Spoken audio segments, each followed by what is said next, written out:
ne connaissent pas Christelle, elle est entrepreneur courtière hypothécaire spécialisée dans l'accompagnement des investisseurs dans leurs projets immobiliers. Elle est présidente de Bâtisseurs d'Impact Inc., une entreprise de consulting spécialisée dans les finances personnelles et l'investissement immobilier. Avec, pendant plus de 12 ans, elle a œuvré comme analyste en actuariat dans le secteur financier. Et c'est en investissant elle-même dans l'immobilier qu'elle découvre la puissance de ce levier de création de richesse. Donc aujourd'hui, elle a une forte expérience et elle va pouvoir le partager avec vous. C'est les biographies là, c'est souvent comme ça là. Ça représente beaucoup, mais elle est là devant nous, elle va plus nous parler de la suite. Donc, s'il vous plaît, applaudissez une fois de plus pour la deuxième personne qui est nulle autre que Jacqueline Sokpoli, toute petite verte. Moi, je l'appelle la bulle d'énergie africaine. Elle est entrepreneur, conseillère en sécurité financière. Elle va nous parler des meilleures pratiques pour assurer la solidarité financière de votre projet. Elle est coach leader communautaire reconnue pour sa résilience, son engagement et sa passion dans l'autonomisation.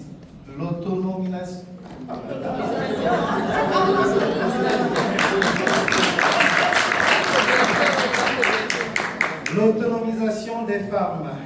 Okay? Je l'appelle la boule d'énergie, c'est pour cette raison-là. Elle est d'origine béninoise et désormais établie au Canada. Elle incarne la force de l'entrepreneuriat au féminin et se distingue par son impact profond dans le milieu socio-économique et culturel. Elle est fière présidente du réseau entrepreneurial des femmes africaines du Canada, nommé REFA Canada. Je vais laisser là parce que sa biographie là, je pense qu'elle a fait le tour du monde avec les études et tout le reste. On passe à la troisième personne qui n'est une autre que Maître Karen Aïba, sous vos acclamations s'il vous plaît.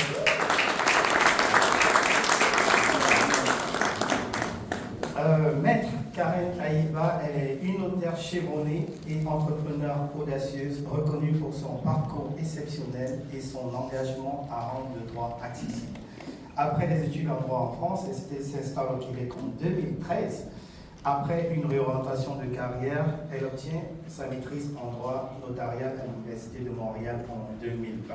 Donc on va rester dessus et je vais pour la suite de notre panel inviter Eve Chou sous vos acclamations s'il vous plaît, bien sûr. Appréciez la tenue.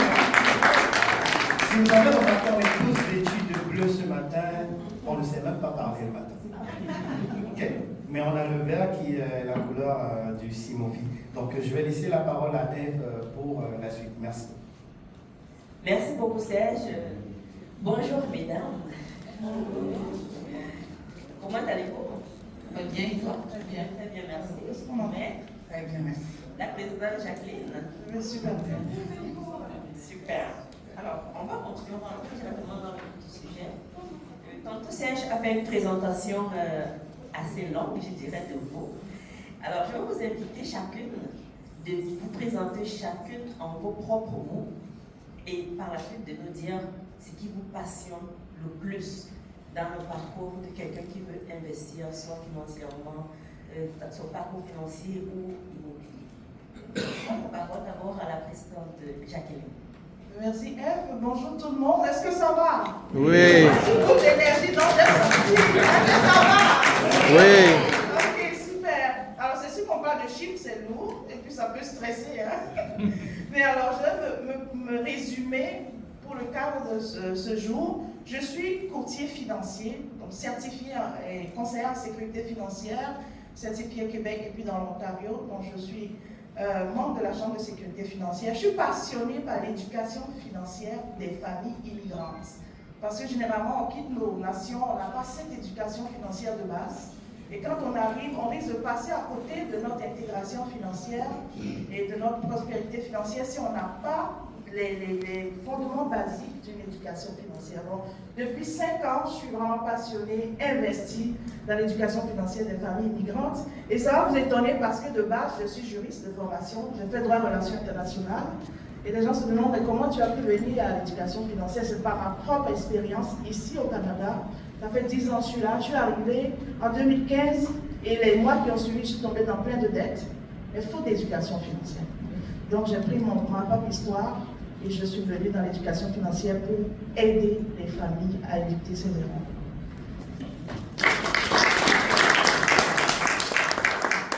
Merci beaucoup, Présidente. Est-ce que Maître peut prendre la place? Donc, bonjour tout le monde, je suis vraiment contente d'être là. Pour avoir l'organisation, je suis impressionnée. Donc, moi, je suis la notaire Karen Aïba. Donc, bien entendu, je suis d'origine congolaise, mais mariée à un Ivoirien. D'où le mot.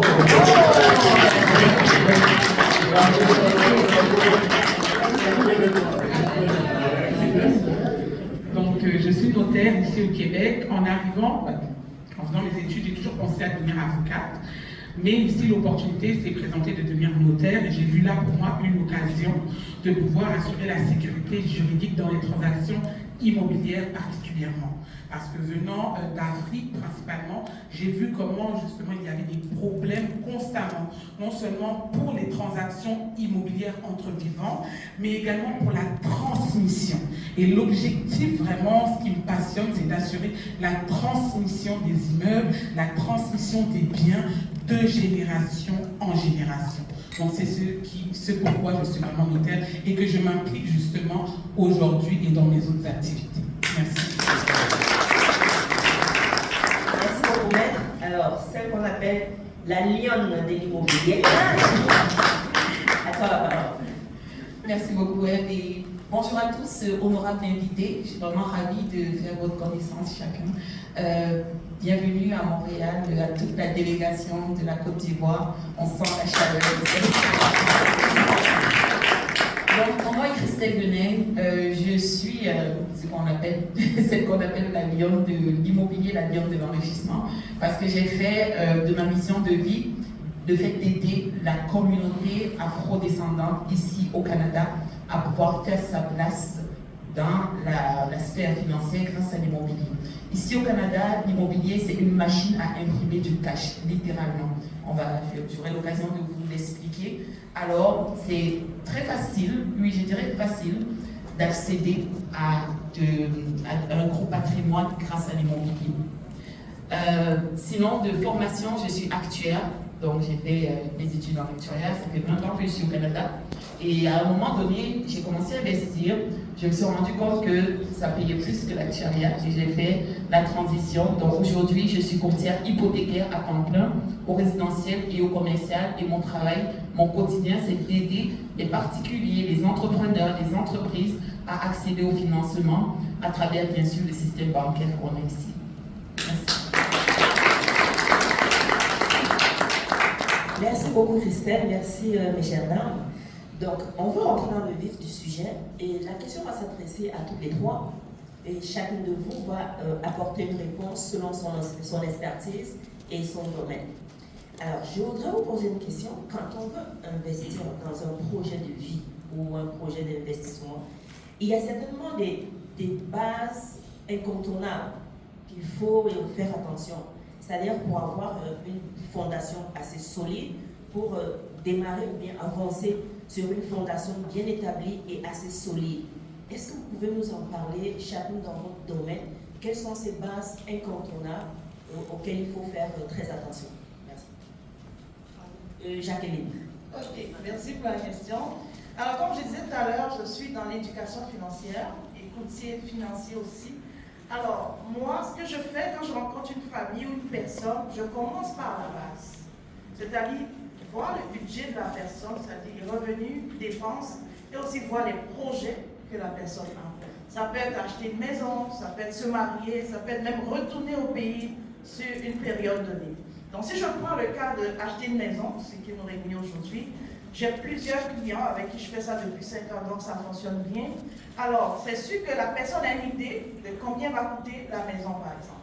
Alors, je vais te dire, ton projet va commencer déjà par la mise de fonds qu'il faut accumuler, par exemple. Moi, c'est mon domaine. Je vais dire, voici les comptes qu'il faut ouvrir et 2 comptes dont on en parle par rapport au projet immobilier ici, c'est le CELI et le CELIA. Donc moi, mon objectif, c'est d'amener cette personne à mettre en place ces 2 comptes-là pour commencer à accumuler de l'épargne. parce qu'il faut la mise de fonds. Donc moi, je vais non seulement faire le calcul, quel est le cash flow de la personne, combien il peut mettre dans son CELI ou son CELI app, et puis sur quel horizon, par exemple. Si la personne me dit sur 3 ans, je vais te dire, mais si tu as besoin de 5%, 10%, ben écoute, on a besoin d'accumuler tel nombre en faisant les calculs. Et une fois que ça c'est fait, c'est la base, c'est d'avoir tout ce qui est épargne et tout. Mais pour supporter ton projet viable, ça prend d'autres produits financiers comme les assurances. Peut-être qu'on va revenir plus tard parce que tous trois, c'était déjà concerté pour savoir comment on allait le faire aujourd'hui avec des cas pratiques. Donc bref, je vais rencontrer la personne, lui faire une éducation financière, avoir un budget clair, voir son cash flow, l'aider à mettre les comptes d'épargne sur place pour accumuler la mise de fonds. Premièrement, c'est la première étape.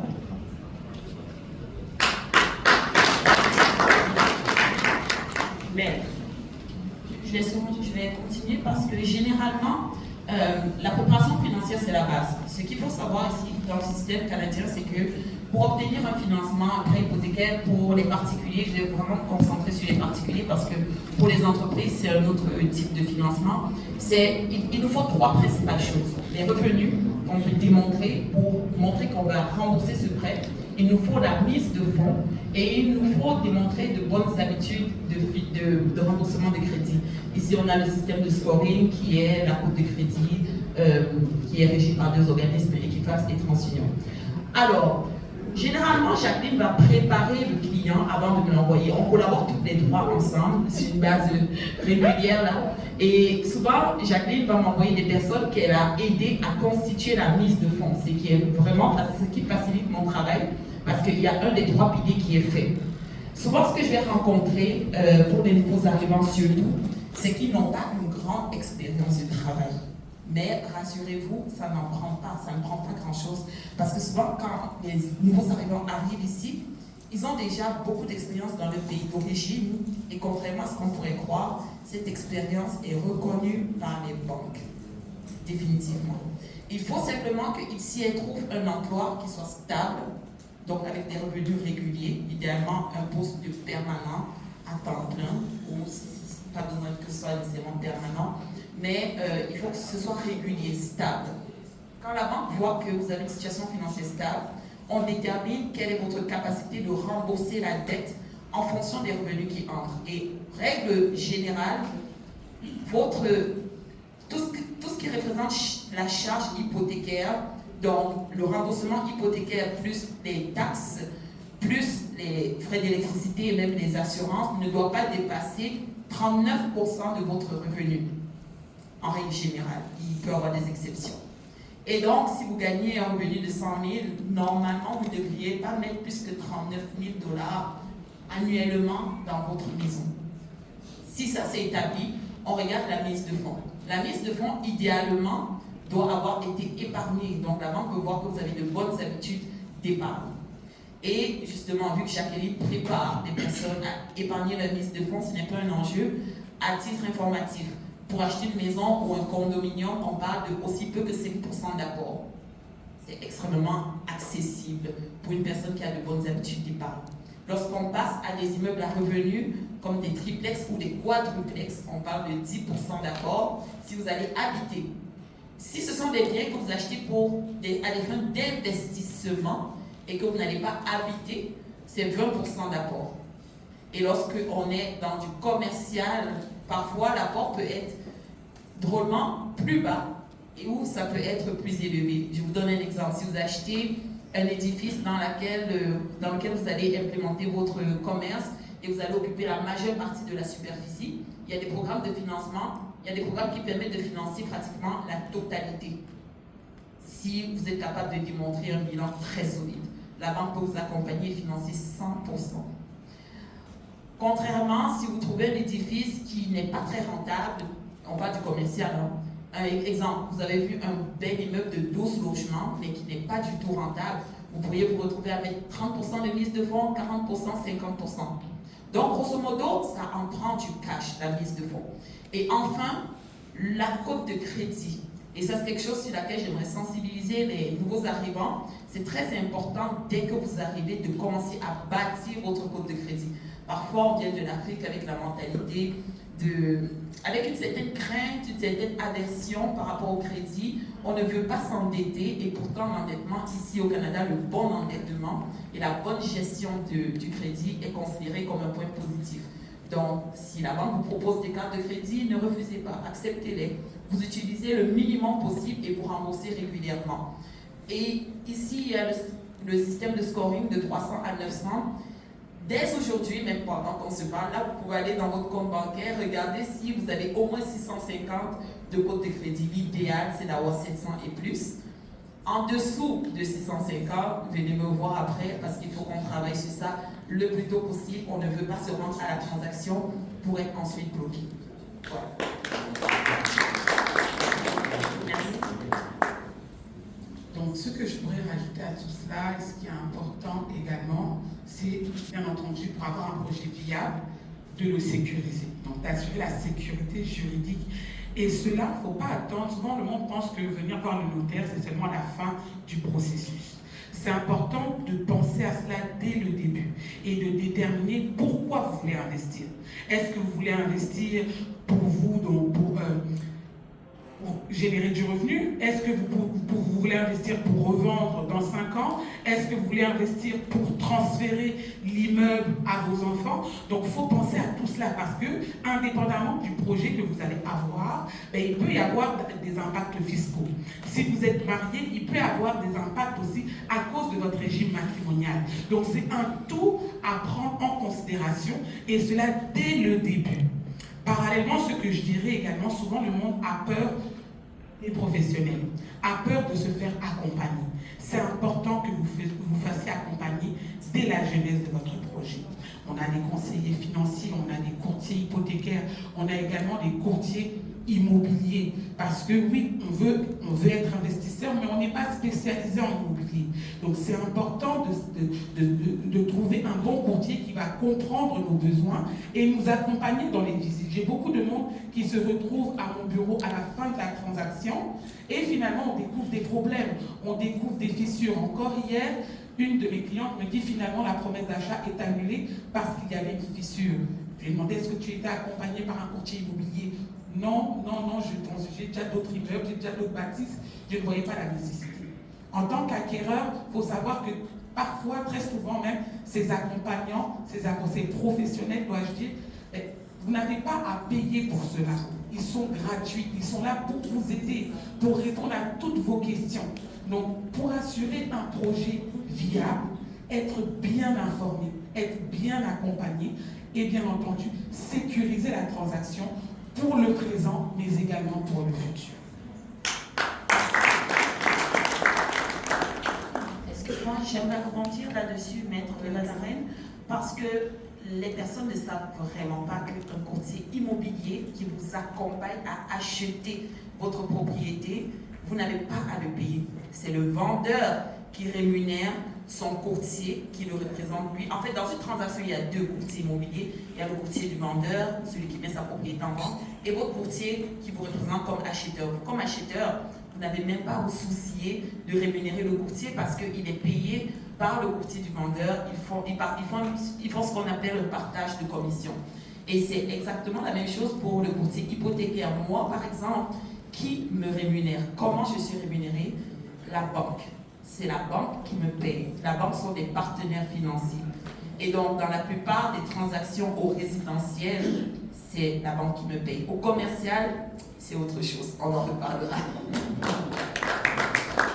Merci beaucoup. Donc, on a retenu, c'est gratuit l'accompagnement.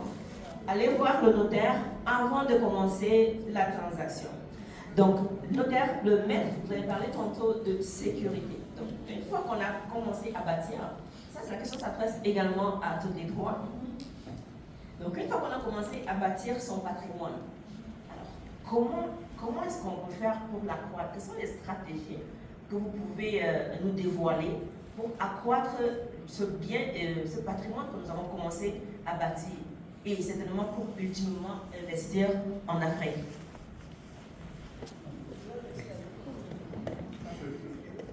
Allez-y quand vous vous sentez à l'aise. Parce que souvent, comme je dis, moi je suis souvent à la fin de la transaction. Donc, mes chers collègues ici travaillent, montrent le dossier. et moi je finalise en toute